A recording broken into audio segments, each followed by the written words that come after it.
سب سے پہلے یہ سنیں۔ انی بدأت بالدنیا ولم تکن شیئا وسأعیدها، میرے بندو میں نے تمہیں بنایا، دنیا کو بنایا، پھر تمہیں مارا، پھر دنیا کو فنا کیا، اور پھر جلد تمہیں دوبارہ زندہ کروں گا۔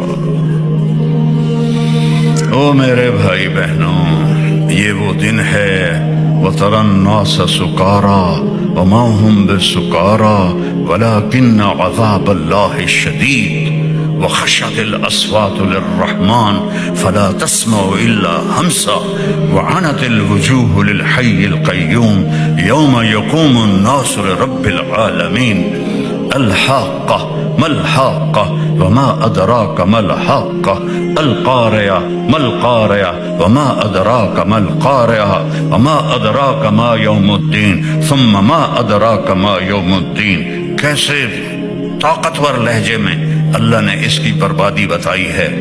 تو اپنی آخرت بچا کے بادشاہ بھی بن جاؤ تو اللہ راضی ہے۔ آخرت